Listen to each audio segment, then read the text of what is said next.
to do business with, need to do business with, because they're very important to your organization. And they could be vendors that you've had long-term relationships with. So you want to take care of those vendors. You want to make sure they get paid. High-risk vendors are vendors that if you don't pay, they may go out of business, and then you may have a bigger problem. So you need to understand who your vendors are and how far you can push them or put off paying them at various points in your cash flow cycles. I can only tell you that if you have issues, you have to talk to your vendors. You have to talk to the bank. If you can't make a debt payment, you got to talk to the bank. You've got to let them know that you have a problem and how you're going to solve that problem. You can't ignore that problem. And again, that's part of doing a cash flow projection and understanding where the dollars are coming from and where the dollars are going. Managing cash inflows is it's probably one of the biggest and more difficult jobs in today's society, because of the fact that governments have less money. Everybody is trying to hold on to the dollars longer, and so timely billing for services and following up when the accounts receivable become overdue or not within the normal trade terms, the expectation. It is so, it's a very, very important issue, and it's something that organizations can't take lightly. I serve on the board of several organizations, and I can tell you, one of the particular organizations, we do a lot of work with the county, Bucks County, and we didn't receive payment during the month of July, and the reason we didn't receive payment was because the people in the accounting department, the controller's office, went on vacation, so nobody got paid. And so can you imagine what that does to an organization that relies on $1 million worth of cash a month to pay in billings from the county, and all of a sudden the county now has decided, without telling anybody, people are going on vacation, we're not going to process your payments, and so your payments will be 3 weeks late. It does a lot. It causes a lot of stress on a lot of different people because you don't want to have a payless payday. Vendors need to be paid. They got plenty of phone calls. Fortunately, the banks had lines of credit, and we relied on the lines of credit. But the point is that the expectation was that we were going to receive payment because we bill electronically. We would receive payment within a normal pay cycle, and that payment didn't come through. So it's really important to follow up. If something's a day or 2 days overdue, the theory, the checks in the mail is not always, a true statement. It could be the check could be lost, or it could not have been processed. So you need to follow up on that. One of the other issues that we see a lot of is, grant makers want information. If part of your grant requirement is to provide them a documentation of certain milestones, you really need to do that. And you really need to give them the information so that you can continue to draw down on the grant. Again, a lot of these things are things that are programmatic, but they're all part of people working together in a collaborative effort to make sure that the cash flows through the organization. Finally, a lot of organizations have investment policies, and they need to be monitored and need to be looked at on an annual basis. And given where the market is and has been over the last few years, a sound investment policy for those organizations that have investable dollars is very, very important. Fact is, in certain states, any nonprofit that has $1 to invest has to have a written investment policy. So again, I would encourage you, if you don't have a written investment policy and you have dollars that you're investing, that you put one in place.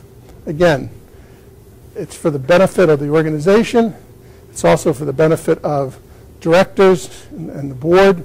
And you really should have professional help in investing dollars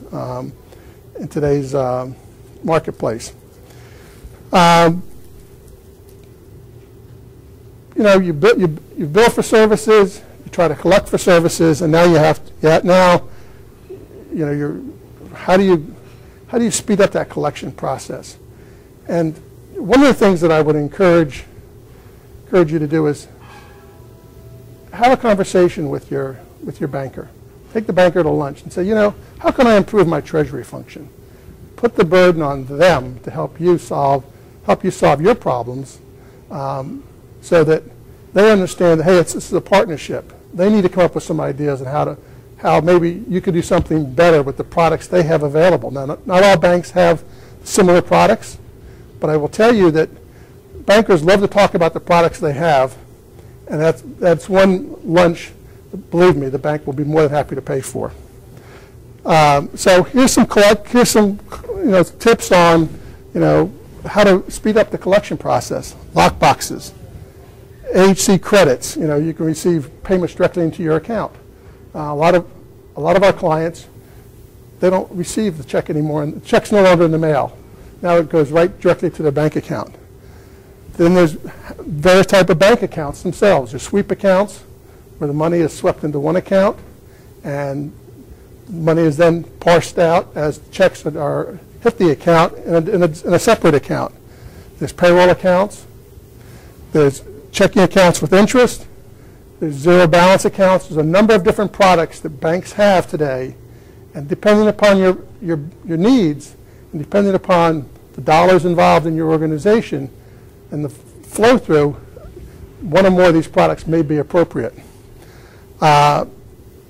Today there's check scanning. I'm sure all of us are familiar with that, where you don't even have to go to the bank. You just scan the check into the bank and it goes right into your account. You keep the checks for a few months and then you destroy the checks. So technology has really helped speed up the cash inflow into your accounts. Again, there's obviously the short-term investment products that banks have. How do you invest money overnight, over long weekends? How do you make sure that you're maximizing your return on the available working capital or excess cash flow that you might have in your business? And again, I mentioned lines of credit. Lines of credit are really important for organizations. Again, lines of credit are only short-term. They're demand loans. They're due generally within a year, or at most a year before they're renewed. Generally, a lot of times they require a cleanup period of 30 days. But lines of credit are important to smooth out the ups and downs in cash flows. Managing the cash flow, money out the door. Again, it's part of that treasury function. The frequency of bill paying. We see a lot of clients that want to pay everything once a week. Probably not a very good idea. It takes a lot of time. If you organize it right, you don't need to pay your bills every week. You can pay them every other week. You can pay them bi-monthly. You can pay them monthly, depending upon the nature of the invoice, nature of the transaction. Take advantage of creditor payment terms. Extend out where possible. Some of your vendors will be happy to give you 30 days or 60 days to pay their bill, as long as they know they're going to get paid. They know that there's competition out there for the services that you're purchasing from them. So negotiate. The problem is that once you start paying somebody within 10 days after receipt of an invoice, their expectation is that every time I send you a bill, within 10 days they're going to get paid, and the normal trade terms might be 30 days, it might be 45 days. You can set or negotiate trade terms with a lot of vendors, but it takes time. It's part of the treasury function. Online bill payment allows you to pay the bill, on the due date through online bill paying services. Again, as I said earlier, communicate with your vendors if things are tight. Let them know when you're going to pay your bills. We see a lot of clients today using purchase cards. They get extended credit terms. It's much better controls. They don't have to spend time looking at each invoice and processing a lot of small invoices. Account payable cards, extended float. Again, you know, if you use a Visa card or some type of a credit card, you get additional float time. Again, that could be helpful to an organization. Vendors can put their bills online. Again, you know, paying a bill online is beneficial to you because you can hold off and pay the bill on its exact due date. But what you lose is you lose the float of the dollars, but by having to write a check. And finally, you know, this check 21, or what they call positive pay, reduces the likelihood of check fraud. Big problem today with banks, big problem today with organizations, because people get a hold of your bank account number, and they can print their, you know, and a printer and some just blank check stock, and they can create all the checks they want and send them out. And you know, banks process checks, and I can tell you that, you know, bank reconciliations, positive pay programs are your biggest safeguards against having checks, you know, fraud, and really creating havoc with your cash flow in your organization. So, you know, that's what we see in a little bit in terms of cash flow projections. You know, in treasury functions, again, it's really a collaborative effort with a lot of different people within the organization. I can tell you, it does make a difference. It makes a difference to it can make a difference to the bottom line. It can make a difference in how people, how the organization operates, because there becomes a much more business-like process to the processing,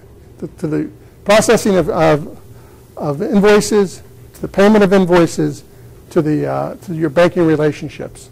So I, you know, be more than happy to take any questions now, or we can hold them off until a little later. Thank you very much. Thanks, Dave.